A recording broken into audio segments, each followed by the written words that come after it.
What I want you to do that wasn't it. is pretend like I'm in St. Louis. Now, I'm asking the mayor, the county council president, and the county council. Live from the American Family Insurance Studio in Milwaukee, here is Dr. Ken Harris. I'll just fast take before I go to they call it. You want to do it? No. Let's move it. So you want to do it at the top of the next hour? Yeah.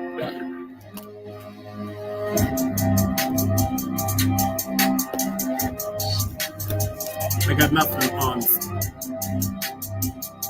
box.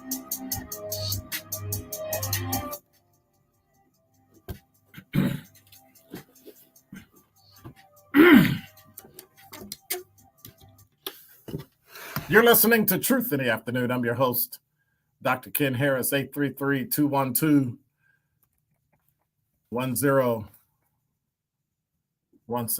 So I got a question.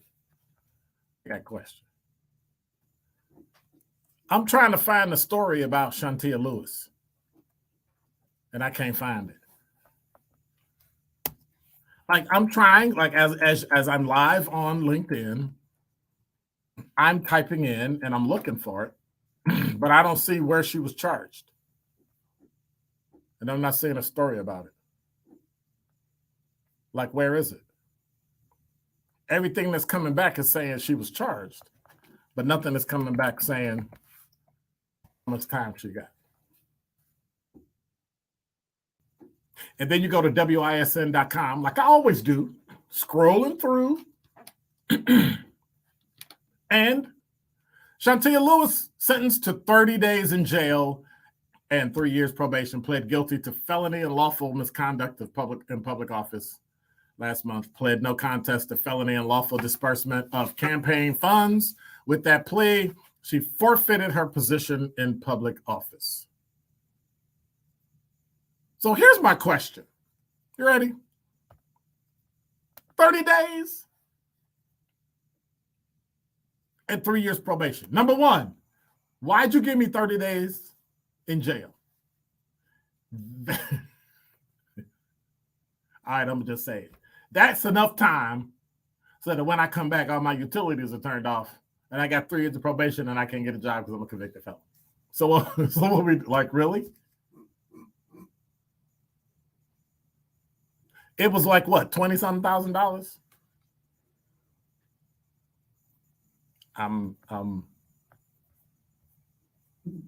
30 days? Did she sit in jail at all?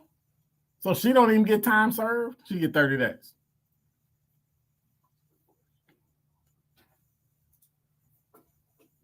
Now, Assistant District Attorney Matthew Westphal says she should go to jail for a year. She swore an oath to defend the federal and state constitutions, to faithfully discharge her duties. She completely discharged those obligations. She abandoned her district and she stole money from her own for her own personal enrichment. Westphal said, our elected officials do not get a pass. Yeah, they do. That they are now in position of power. We must use that power to support us, to protect us, not to steal from us. So prosecutors claim, okay, first of all, this article doesn't make any sense because they say she claimed to take $21,000 in campaign funds and false travel reimbursements, but she already pled guilty to misconduct in public office and she pled no contest and they found her guilty of that. So stop trying to be soft, who the reporter on this? Jason Calvi, he's on Fox 6 and Fox 6 News digital team. Come on now. What we doing? Should have did a year. You stole $21,000 plus reimbursement. Had that been me, they would have threw me under the jail. Oh, we're giving you 5 years and another 10 years of probation. We want you to die in prison.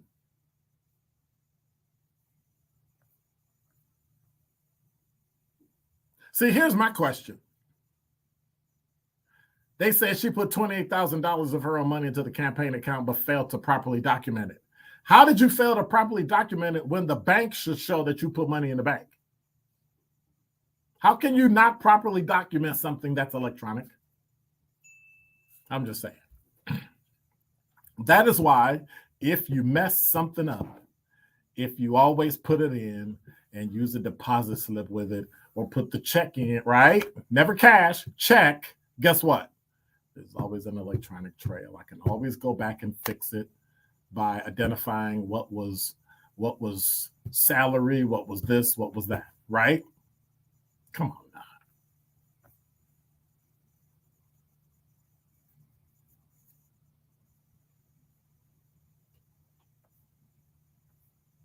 Now, in here, were there things that were done that were incorrect and were probably mistakes? Yes. Do we go after white criminals like this? Well, only when they're pedophiles or only when they have kiddie porn on their computer. And then we don't even send them to jail for the time they're supposed to go. So I guess there is a difference in the criminal justice system. And I keep telling people it's not the system. It's the people. It's the actual people that are in it. So now we have a special election scheduled for spring of 2023 in her district because her seat is now vacant, and now everybody gonna start fighting and tearing each other up and fighting to do that. In the meanwhile, what have we learned from this? What have we learned? What has the Black community learned? What has the community of Milwaukee learned from all of this? Number one, we live in a society where technology, when you commit a crime, will find you out. Number two, we live in a society where if you are an elected official, you are held to a standard that is the same as everyone else. Just people in your position should fail less. Number three,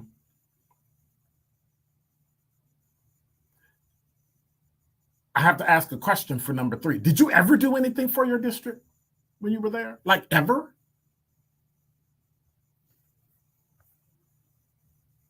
Because if I'm not mistaken, isn't she the northwest side of Milwaukee? Does her district cover 76 and Brown Deer?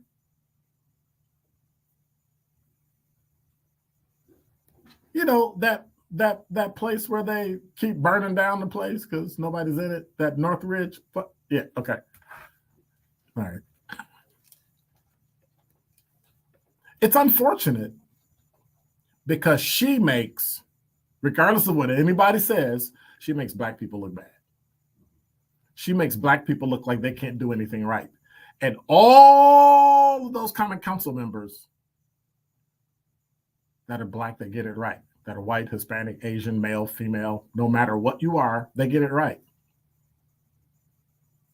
But see, we should have known. When you come in, the first thing you do is ask for a pay raise, it was about the money.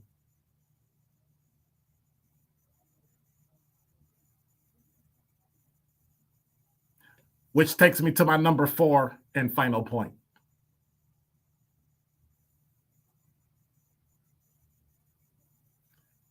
If it had been somebody else, how much time would they have gotten?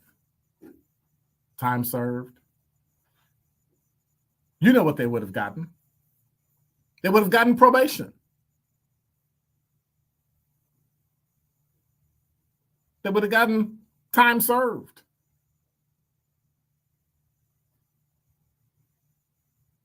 But when we step up and do the wrong thing for a measly $21,000,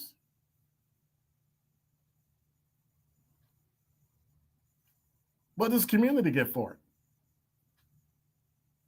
What does her district get for it? What do they get out of it? They get freedom from her